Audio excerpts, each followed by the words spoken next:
All right, so you're here, and I bet you want to like really get into something fascinating. Absolutely. Right, not just skim the surface, but really get a good grasp on it. A deep dive. Yeah, exactly like a deep dive. And today we're diving into a pretty monumental event, wouldn't you say? For sure. The first miracle of Jesus that's recorded, at least the one in Cana of Galilee, at a wedding. It's a good one. Yeah, so you'll be walking through the Gospel of John chapter 2. Yes. And pulling in some of the insights from Matthew Henry's commentary to like unpack this story. Yeah. That might seem simple on the surface, but it's actually loaded with meaning. You know what I mean? Lots of layers. Yeah, for us even today, like what does this mean for us today? So let's just imagine for a second. Okay. We're at a wedding in Cana. All right. And there's this joyful atmosphere, families coming together, celebrating this new union. Music and dancing. Oh yeah, totally. And Jesus is there right along with his mother Mary and his new disciples. It's a party. Yeah, it's a party, a real sense of community. Yeah. And in that culture, a wedding feast wasn't just a quick thing. Oh no. This could go on for days. Wow. And providing for your guests generously was a matter of honor.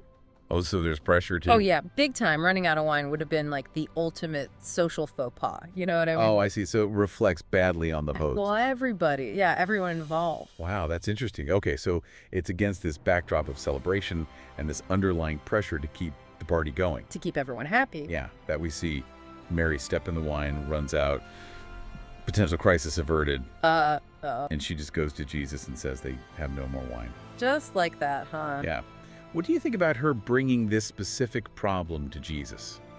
It's interesting, right? Because it shows a deep trust in him. Okay. She doesn't specifically ask him to do anything, just presents the situation. Yeah. Almost like she believes he's already capable of fixing it. Even before he's like, Yeah. done anything miraculous publicly. Exactly. It hints at this understanding of who he is. Wow, that's fascinating. Okay, so Jesus' reply, though, it's pretty direct. Yeah. Maybe even a little surprising. He says, "Woman, why do you involve me? My hour has not yet come." That's a powerful statement. Yeah, let's unpack that a little bit. Okay. Sure. The use of woman, it sounds a little distant to us, maybe? Yeah, it might not be how we talk to our moms today, Right. but back then it was actually a respectful title. Oh, okay. So not necessarily disrespectful. Right. But it does create a kind of distance. Okay. Perhaps showing that his divine role kind of comes before his family ties. I see. And then that phrase, "my hour has not yet come." Yeah. What are some ways we can understand what Jesus meant by that? Well, it likely refers to God's timing. Okay. The perfect moment for revealing himself as the Messiah. Right. Which ultimately leads to his death and resurrection. Right, of course. So this miracle, Yeah. while significant, maybe seemed a little premature. Maybe a bit out of order. Yeah, but the fact that he does act Yeah, that's the interesting part. suggests there's more to it, Yeah. right? Right, maybe his mother's concern and the real need at the wedding created an opportunity within that divine timing. I see. Okay, so Mary, despite what might seem like a little bit of a rebuff, Yeah. she doesn't even hesitate. She turns to the servants and says, What did she tell them? "Do whatever he tells you." Simple but powerful. Right. So much faith in those words. Unwavering faith right there. Yeah, absolutely. Okay. So the problem's there. We've got Mary stepping in with this faith-filled intervention. Yep. A somewhat hesitant response, and now clear instructions to the helpers. All right, let's see what happens. Okay, so then there are these 6 stone water jars. Water jars. Yeah, the kind used for Jewish ceremonial washing.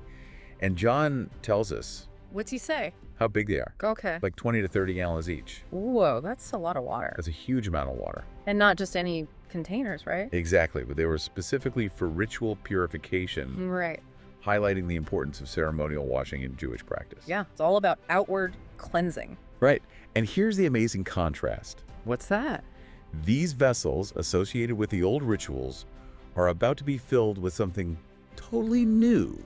The new covenant. Yes, symbolizing the joy and abundance that Jesus brings. Beautiful imagery right there. Oh, it's beautiful. It's like instruments of the old made new. I like that. And Jesus says to the servants, "Fill the jars with water," Okay. and they don't mess around. They fill them up?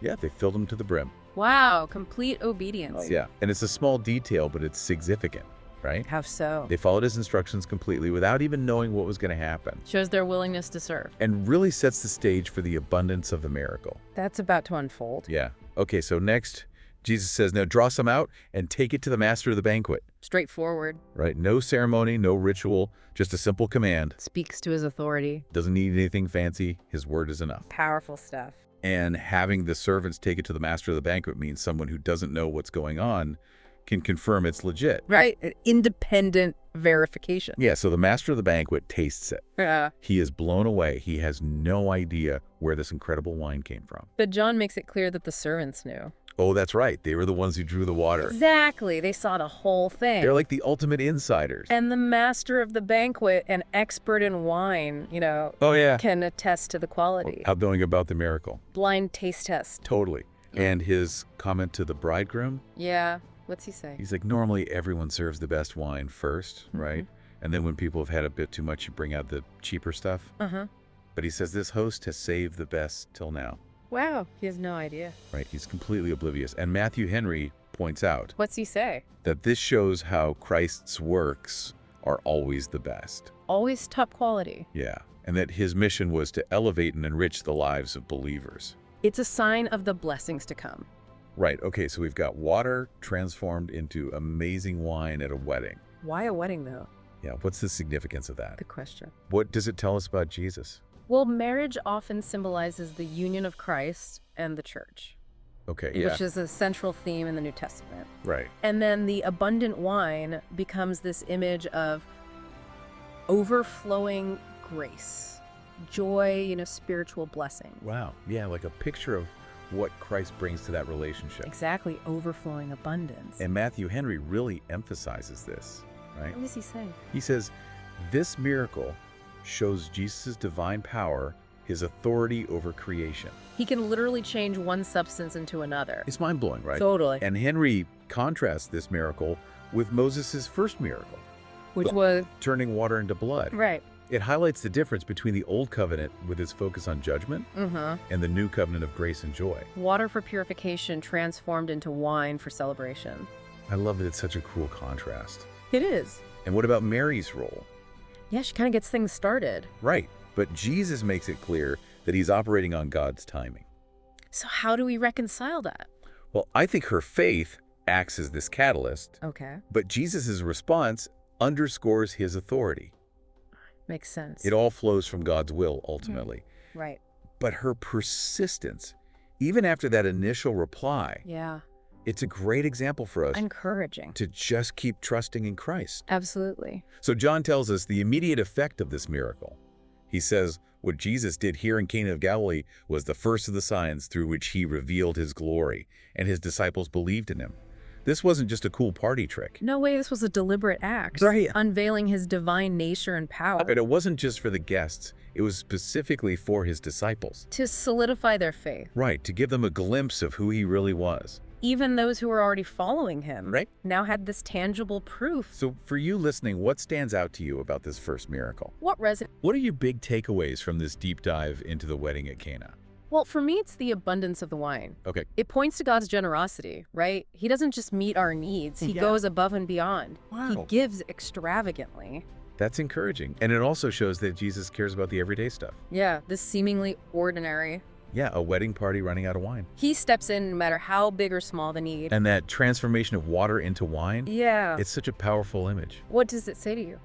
It speaks to the power of Christ to change our lives. Yeah. To take the ordinary and make it extraordinary. Bringing joy and abundance where there was lack. It's like an invitation to experience that same transformation in our own lives. It is an invitation to taste and see that the Lord is good. I love that. To experience the fullness of a relationship with him. Yeah, so as we wrap up this deep dive, think about this. How does this first miracle, this turning water into wine at a wedding, deepen your understanding of Jesus' mission and his care for humanity?